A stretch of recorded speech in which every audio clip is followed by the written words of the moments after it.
예수님께서 주신 말씀 마태복음 12장 22절로부터 32절까지입니다. 마태복음 12장 22절로부터 32절 다같이 한 목소리로 봉독하십니다. 그때에 귀신 들려 눈 멀고 말 못하는 사람을 데리고 왔거늘 예수께서 고쳐주시매 그 말 못하는 사람이 말하며 보게 된지라. 무리가 다 놀라 이르되 이는 다윗의 자손이 아니냐 하니 바리새인들은 듣고 이르되 이가 귀신의 왕 바알세불을 힘입지 않고는 귀신을 쫓아내지 못하느니라 하거늘 예수께서 그들의 생각을 아시고 이르시되 스스로 분쟁하는 나라마다 황폐하여질 것이요 스스로 분쟁하는 동네나 집마다 서지 못하리라. 만일 사탄이 사탄을 쫓아내면 스스로 분쟁하는 것이니 그리하고야 어떻게 그의 나라가 서겠느냐. 또 내가 바알세불을 힘입어 귀신을 쫓아내며 너희의 아들들은 누구를 힘입어 쫓아내느냐. 그러므로 그들이 너희의 재판관이 되리라. 그러나 내가 하나님의 성령을 힘입어 귀신을 쫓아내는 것이면 하나님의 나라가 이미 너희에게 임하였느니라. 사람이 먼저 강한 자를 결박하지 않고서야 어떻게 그 강한 자의 집에 들어가 그 세간을 강탈하겠느냐. 결박한 후에야 그 집을 강탈하리라. 나와 함께 아니하는 자는 나를 반대하는 자요 나와 함께 모으지 아니하는 자는 해치는 자니라. 그러므로 내가 너희에게 이르노니 사람에 대한 모든 죄와 모독은 사하심을 얻되 성령을 모독하는 것은 사하심을 얻지 못하겠고 또 누구든지 말로 인자를 거역하면 사하심을 얻되 누구든지 말로 성령을 거역하면 이 세상과 오는 세상에서도 사하심을 얻지 못하리라. 아멘. 오늘 우리가 읽은 마태복음 12장 22절부터 32절에 우리가 참 많이 듣는 이야기가 나오고 있습니다. 그것은 무엇이냐면 성령을 모독하는 죄는 절대로 용서받지 못한다라는 이야기가 나온다라는 것입니다. 지금 많은 목사님들이 그 말씀을 증거하십니다. 근데 이 말씀을 증거할 때마다 저도 제가 목사가 되기 이전에 말씀을 듣는 사람이었을 때는 이 말씀이 항상 궁금했습니다. 도대체 성령을 거역한다는 것, 성령을 모독하는 죄는 도대체 무엇인가? 근데 오늘 본문 가운데 성령을 모독하는 것이 무엇인지에 대해서 얘기를 예수님께서 하고 계십니다. 먼저 그 예수님이 이 말씀을 하셨던 배경을 한번 보도록 하겠습니다. 그때라고 마태가 22절에 귀신 들려 눈 멀고 말 못하는 사람을 데리고 왔다라고 얘기하고 있습니다. 이것을 통해서 마태가 우리에게 얘기하는 것은 무엇이냐면 우리 가운데 병든 사람들이 있잖아요. 근데 병든 사람들 중에 정말 몸이 아프고 그런 경우들도 있지만 어떤 경우에는 귀신이 들려서 눈이 멀고 말을 못하는 사람들도 있을 수 있다는 것을 지금 우리에게 얘기해 주고 있습니다. 즉 예수님께서 이때는 지금 말씀으로 이제 고치시는데 어떤 사람들은 뭐 귀신이요 물러나라 뭐 이런 거 없이 그냥 손을 얹어서 안수해서 낫게 하는 경우도 있기 때문에 귀신과 상관없이 아프신 분들도 계시고 귀신으로 인해서 아픈 사람도 있다. 즉 하나님을 대적하는 영적인 세력들, 그 세력들 때문에 몸이 병이 드는 사람들도. 그리고 성경의 복음서의 여러 부분을 보면 이제 그 귀신 들려서 뭐 군대 귀신 들렸던 사람이라든지 이런 것을 보면 귀신이 우리 안에 들어와서 영향을 줄 수 있다라는 것을 이야기하고 있다라는 것을 우리가 볼 수 있습니다. 근데 그 귀신을 예수님께서 고치셨습니다. 고치셨다는 것은 결국 귀신이 나가게끔 하셨다라는 거죠.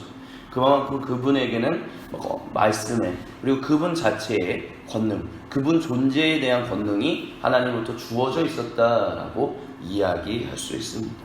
근데 이 일에 대해서 결국 어떻게 반응했는가? 무리가 예수님을 따르던 수많은 무리가 다 놀라 이르되라고 얘기하면서 이는 다윗의 자손이 아니냐라고 얘기합니다.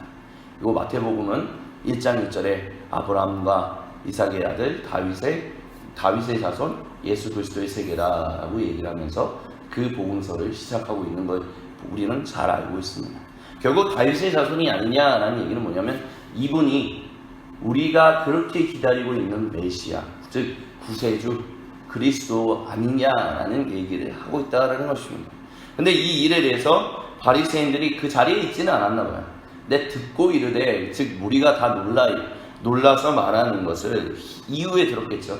듣고 이르되 뭐라고 얘기하냐면 그 예수님이 귀신의 왕 바알세불을 힘입지 않고는 귀신을 쫓아내지 못한다 라고 얘기를 한 거예요. 여기서 말하는 바알세불이라는 말은 장난스러운 표현입니다. 즉 우리가 보통 마귀 중에 마귀의 왕은 사탄이라고 보통 얘기를 하는데요. 때로는 또 루시퍼라고 얘기하기도 합니다. 근데 이것을 장난스럽게 얘기해서 바알세불, 즉 뭐냐면 굳이 우리말로 번역을 한다면 파리 대왕 또는 그런 약간 우리가 이제 뒷간에 갔을 때 항상 이제 용변을 보잖아요. 그런 용변 본 것처럼 그렇게 들어온 어떤 그것들의 왕 이런 식으로 이제 빗대서 비꼬면서 얘기하는 말이 바알세불이라는 말인데요. 즉 예수님이 바알세불이다. 그러니까 우습게 여길 수 있는 참 무서워서 피하는 것이 아니라 더러워서 피하는 그 귀신들의 왕이다. 이렇게 비꼬면서 그렇게 힘있지 않고서는 어떻게 귀신을 쫓아내겠냐 이런 얘기를 하는 거예요. 이런 얘기 속에서 이제 바리새인들도 인정하는 건 뭐냐면 그 사람이 진짜 귀신 들렸던 사람이었다. 그러니까 사람 가운데 귀신도 들어갈 수 있다는 것을 인정하고 있다는 거죠. 어쨌든 근데 예수님이 쫓아냈다는 폄훼하는 거죠. 한마디로 하면 말도 안 되는 이유를 갖다 붙이는 거예요. 에이 그거 하나님이 하시는 일이 아니야. 다윗의 자손 메시아 그거 아니야. 그렇게 생각하지만 그 얘기를 위해서 지금 이렇게 얘기하고 있다라는 것입니다. 그러자 예수님께서 그들의 생각을 아시고 이르셨다라고 합니다. 그 바리새인들에게 또 그것을 건네 전해 들었을 수도 있겠죠. 그러자 그 이야기를 전해준 사람들에게 아마 이야기를 했을 것입니다. 뭐라고 얘기하냐? 스스로 분쟁하는 나라마다 황폐해질 것이고 분쟁하는 동네나 집마다 서지 못한다라는 것입니다. 그리고 이것이 정말 중요한 키포인트다라고 얘기할 수 있을 것입니다. 즉 뭐에 대한 키포인트냐? 성령을 회방하는 죄, 성령을 모독하는 죄의 가장 키포인트다라는 것입니다. 뭐냐? 즉 이 바리새인들은 예수님이 행하시는 일을 하나님께서 행하시는 일이 아니라 귀신들끼리 서로 분쟁하면서 싸우고 있는 것이다. 그래서 귀신 중에 누가 더 힘이 있고 뭐 이런 식의 어떤 능력 대결을 하고 있는 거다. 그러면서 한 거기 때문에 하나님이 하신 것이 아니다 이렇게 얘기하는 건데, 그렇게 얘기하는 것으로 인해서 사람들은 이제 헷갈리는 거예요. 예수님이 행하신 것이 정말 하나님이 행하시는 일이야? 아니면 바리새인들의 얘기를 믿어줘야 돼? 누구 얘기를 믿어야 돼? 근데 중요한 것은 예수님이나 바리새인들이나 하나님의 나라에 대해서 이야기하는 사람들이거든요. 근데 조금 차이점이 있다면 예수님은 하나님의 나라가 가까이 왔다라고 얘기하는 사람이었고요. 분이셨고, 바리새인들은 다윗의 자손 메시아가 곧 와서 우리를 구원해 주실 것이다 라는 것. 근데 어찌됐든 중요한 것은 왔다 올 것이다 이 차이는 있지만, 중요한 것은 하나님의 나라가 우리 가운데 임한다라는 것은 누구나 동일하게 예수님이나 바리새인들 모두 인정하는 것이었습니다. 그러니까 공동의 목표를 지향하고 있었던 그룹들이다. 예수님에 따르는 사람들이나 바리새인들이나 그렇다라는 것입니다. 근데 중요한 것은 바리새인들이 예수님은 그 하나님의 나라에 임하게 하는 하나님의 아들이 아니다라는 것을 얘기하기 위해서 그 자신들이 같이 추구하는 공동의 목표가 결국 뭐냐? 예수님이 행하시는 것은 결국 하나님의 나라를 위한 것이 아니다라고 얘기하고 있는 거예요. 그러니까 중요한 것은 공동의 목표를 우리는 추구하는 사람들이 아니다라는 것을 인해서 결국 사람들은 헷갈리는 거죠. 그러면 사람들은 양자택일을 해야 하는 거예요. 예수님을 따를 것이냐 아니면 바리새인들의 말을 믿고 따를 것이냐. 여기서 말하는 이 당시에 바리새인들은 말씀을 증거하고 사람들로 하여금 말씀을 온전히 살아가게끔 하는 그것을 증거하는 도와주는 사람들이거든요. 감시자들이기도 하지만 동시에 도와주는 사람들. 한마디로 말하면 목사의 역할일 수도 있다라고도 얘기할 수 있습니다. 왜냐하면 하나님의 말씀이 구약 성경을 가지고 말씀을 증거하는 사람들이기 때문에. 근데 중요한 것은 이 말씀을 증거하고 하나님에 대해서 증거하는, 하나님의 나라에 대해서 증거하는 이 사람들이 예수님, 정말 임하시는 그 하나님의 나라의 이 예수님을 반대하는 일을 합니다. 그런 위해서 그 유대인 공동체가 분쟁에 휩싸이게 되는 거예요. 하나님께로 온전히 나아가는 일이 방해가 되는 거예요. 하나님의 나라가 하늘에서 같이 땅에서도 임하는 일들이 방해가 되는 거예요. 그러니까 그렇게 하면 서지 못한다. 바리새인이 이렇게 하면 아무것도 서지 못한다. 그러면서 그런 얘기를 해요. 만일 사탄을 쫓아내면 스스로 분쟁하는 건데, 마귀와 마귀가 분쟁하면 그럼 어떤 일이 나을까요? 마귀와 마귀끼리 서로 싸우고 있어요. 그러면 좋은 것은 하나님의 나라죠. 왜냐하면 하나님의 나라는 마귀가 다스리는 나라를 무너뜨리고 세워지는 것이 바로 하나님의 나라입니다. 그러니까 사단과 사단이 서로 싸우고 있으면 그 나라는 힘이 없잖아요. 그렇다면 그 얘기는 뭐냐? 우리는 마귀로부터 고통당하지 않고 있어도 돼. 우리는 마귀의 지배 가운데 살면서 하나님의 나라를 갈구하며 하나님 우리에게 오시옵소서 그렇게 얘기하지 않아도 돼. 왜? 마귀가 스스로 싸워가지고 자멸해서 분쟁해서 없어지고 있는데 누가 이기지도 못하고 서로 싸우고 있는데 하나님의 나라가 어떻게 우리가 힘든 가운데 살겠어? 그런 얘기를 지금 하고 계시다라는 거죠. 그런데 또 27절에 뭐라고 얘기하냐면 그러니까 즉 내가 바알세불에 힘입어 즉 너희가 얘기하는 그 파리 대왕에 힘입어 귀신을 쫓아내면 너희의 아들들은 누구를 힘입어 쫓아내느냐라고 얘기를 하고 있어요. 그 여기서 말하는 너희의 아들들은 누구냐? 이 당시에 이제 예수님뿐만이 아니라 귀신을 쫓아내는 유대인의 능력자들도 있었다라고 얘기를 합니다. 그래서 유대교도 약간 신비주의자들이 있었다라고 보통 얘기를 해요.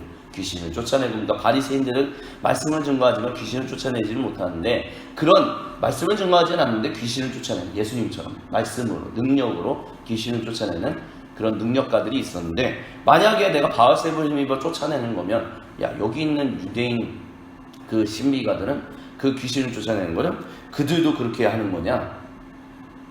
그러므로 그들이 너희의 재판관이 되리라.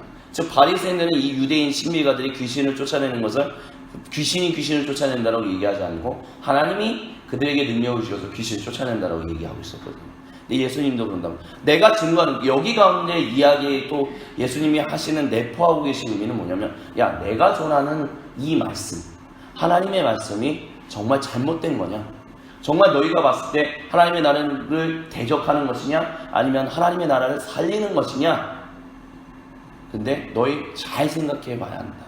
그 이야기 가운데는 뭐냐? 유대인들도 그 마음 가운데 받아들이지 못하고 있지만 예수님이 증거하시는 것 가운데 말씀의 권위가 있고 말씀 가운데 하나님의 나라를 진실로 증거하는 그 복음을 증거하는 정말 그래서 많은 사람들이 랍비어하고 따른 거잖아요. 선생님이요.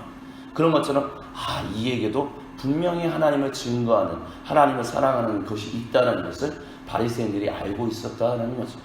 근데 너희가 만약에 그것을 마음속에서 인정하는데도 나를 바알세불이다라고 한다면 너희는 결국은 내가 하는 모든 것들, 증거하는 모든 것들을 너희 안에 지금 느끼고 있는 하나님이 너희에게 지금 문을 두드리고 있는 것들을 애써 부인하는 것이 된다라고 지금 얘기를 하고 있다라는 것이죠.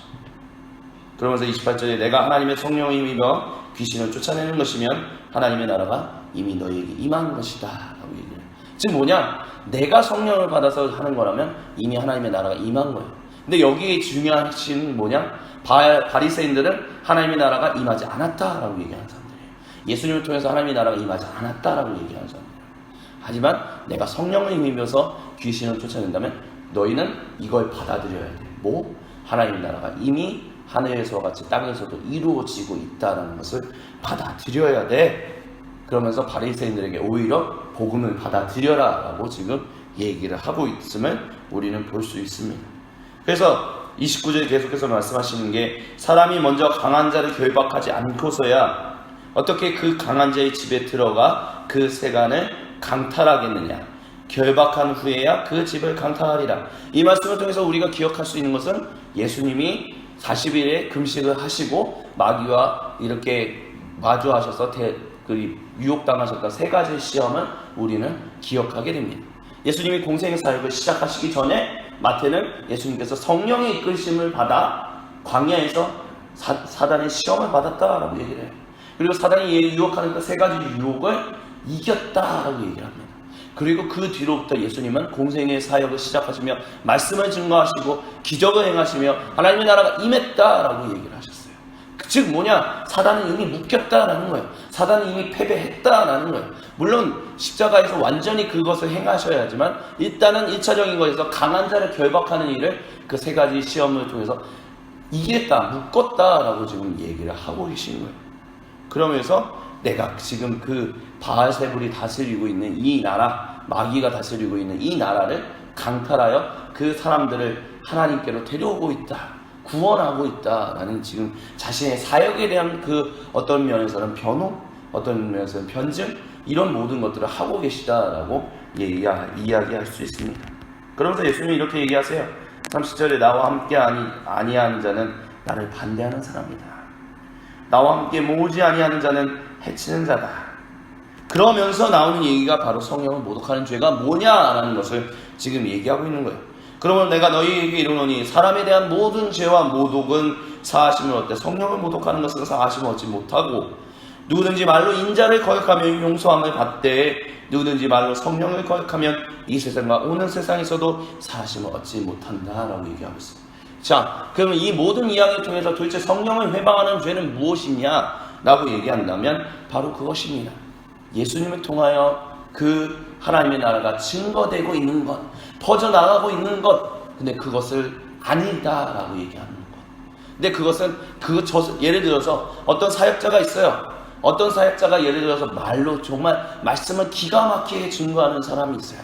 근데 그 사람을 가리켜서 또 다른 그리스도인의 무리가 예를 들어서 그 사람이 행하는 모든 것은 하나님이 행하시는 하나님의 말씀의 권능을 가진 사람이 아니다. 그냥 말만 번지르게 잘하는 어떤 언변이 유창한 사람이다. 이렇게 얘기하는 것이라면 그것이 보면 일단 기본적으로는 말로 그 사람을 모독하는 거예요.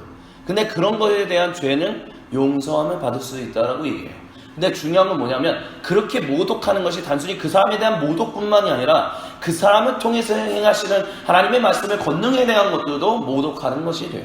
즉 뭐냐, 그 사람이 하는 것은 그냥 말만 유창할 뿐이지 성령이 충만하게 임해서 무슨 사람들에게 그 사람이 말을 증거할 때, 말씀을 증거할 때 성령이 감동을 주어서 그 마음 가운데 회개가 일어나고 하나님께로 돌아오는 일들 아니야. 그냥 언변만 유창해서 그런 거야. 만약에 그렇게 얘기한다면 그것은 그 사람을 통해서 증거되는 하나님의 말씀, 그 성령의 능력조차도 모독한 것이 된다는 거죠. 근데 그것은 용서함을 받지 못한다는 거예요. 그만큼 무서운 것이다 라고 얘기한다는 것입니다. 또 다른 예로서 어떤 그리스도인이 정말 사역자가 말씀을 제대로 증거한다거나 말씀을 잘 전한다거나 그런 것은 아니에요. 근데 중요한 것은 어느 곳을 가든지 그 사람이 손을 얹으면 귀신이 쫓아내고 어떤 사람이 손을 얹으면 그 사람이 손을 얹으면 병이 낫는 일들을 해요. 근데 어떤 그리스도인 그룹이 저 사람이 행하는 거 보니까 손을 얹고 하는 거 그거 아니야. 귀신이 예를 들어서 귀신이 어떻게 사람 몸에 들어가, 그런 거는 있을 수 없어. 그런 거는 뭔가 착각이야. 그런 거는 어떤 심리적인 어떤 요인 때문에 그런 거야. 그러니까 그 사람이 손을 얹으면 귀신이 쫓아나가. 그런 거 어떤 사람에게 손을 얹으면 갑자기 사람이 나가 떨어져 넘어져. 그거 다 쇼하는 거야. 이렇게 그런 거 믿지. 이렇게 얘기한다면 그것도 그 사람에 대한 모독이죠. 그 사람이 하는 사역에 대한 모독인 거죠. 그러면 그런 거에 대한 것은 용서함을 받는데 중요한 것은 하나님이 정말 그 사람에게 임하여 행하시는 그 일들에 대해서 거기에서 정말 귀신이 쫓아나가고 병든 자가 고쳐지는 것에 대해서 부인한다면 그로 인하여 하나님 사람들로 하여금 이게 하나님의 사역인가? 아닌가? 헷갈리게 만든다면 그것에 대한 것은 절대로 용서함을 받지 못한다라고 얘기를 하고 있다는 것입니다. 결국 이 이야기에서 예수님이 우리에게 증거하고자 하시는 건 뭐냐? 너희가 쉽게 단정하거나 단죄하지 말라라는 것입니다. 하나님이 너희에게 행하시는 것, 너가 이해하고 너가 아는 것 이상으로 하나님은 크시고 위대하신 분이기 때문에 네가 알고 있는 모든 것으로 세상의 모든 일들 가운데 나타나는 하나님의 권능에 대해서 내가 다 한다라고 얘기하지 말고 세상의 모든 일들에 대해서 하나님이 행하시는 모든 일들에 대해서 그건 아니야라고 단정해서 거부하지 말라는 것입니다. 왜냐하면 우리가 그렇게 단정하고 단죄하는 일들을 통해서 결국 무슨 일이 일어나냐? 하나님의 그 복음이 증거돼야 하는데 오히려 우리끼리 싸우게 되는, 우리끼리 분쟁하게 되는 그런 일들이 일어나게 된다는 것입니다. 그렇다면 그것은 결국 하나님의 나라가 하늘에서 같이 땅에서도 일어나는 그 일들이 방해가 된다는 것이죠. 근데 우리는 참으로 저부터 시작해서 참으로 이 땅 가운데 하나님의 복음을 증거하는 사람들에 대해서 쉽게 우리는 말들을 많이 해요. 예를 들어서 어떤 사람에 대해서 그렇다, 저 사람은 저렇다. 그래서 그거는 하나님의 사역이 아니었을 거야. 저것은 아니었을 거야. 우리는 너무 그렇게 쉽게 얘기를 해요. 그래서 내가 이해하는 것, 내가 아는 것, 내가 받아들이고자 하는 것만 하나님의 사역이고 하나님의 권능이고 나머지는 아니야. 받아들이면 안 돼 라고 얘기를 해요. 자기만 그러면 상관없는데 다른 사람들한테도 그렇게 얘기한다는 거죠. 근데 그게 얼마나 위험한 일인지, 그게 얼마나 자칫 하나님으로부터 멀어질 수 있는 일인지, 하나님의 나라에 들어가지 못할 수 있는 일인지에 대해서 이제 예수님은 우리에게 말씀하고 계시다라는 것입니다. 주님께서 사랑하는 저와 이 자리에 모여 계신 우리 모든 성도님들, 오늘 우리의 삶 가운데서 이것을 한번 좀 기억해 보면서 오늘 하루를 살아갈 수 있었으면 좋겠습니다. 나는 지금 하나님의 일하심에 대해서 내가 이해하고 내가 아는 정도만 받아들이고 그 이상의 것들은 내가 받아들이지 않으려고 혹시 너무나 쉽게 내치고 단죄하고 단정하고 있지는 않은지, 근데 그게 얼마나 우리가 하나님의 나라를 그 확장되는 것을 방해할 수 있는 위험한 일이 될 수 있는지를, 주여 만약에 그렇다면 내가 쉽게 단정하거나 간제하거나 판단하지 않게 해주시고, 하나님 주여 내 마음이 열리게 하사, 하나님의 그리고 내 눈이 열리게 하사, 하나님이 내가 이해하고 내가 아는 것 이상으로 하나님이 일하시는 것을 내가 보았을 때, 주여 내가 그것을 보고 주여 내 생각이 열리게 하여 주시고 내 마음이 열리게 하여 주시고 내 눈이 열리고 내 행동이 열리게 하사 주님만을 찬양하며 정말 하나님의 나라가 수많은 이들을 통하여 증거되는 그 일에 하나님께 영광을 올려드리며 감사하며 찬양하며 그분만을 위하여 살아가는 정말 하나님의 나라의 백성이 될 수 있도록 나의 삶을 인도해달라고 그렇게 기도하며 살아가는 오늘 하루를 살아가시는 우리 모두가 되시기를 주님 이름으로 간절히 부탁을 드립니다.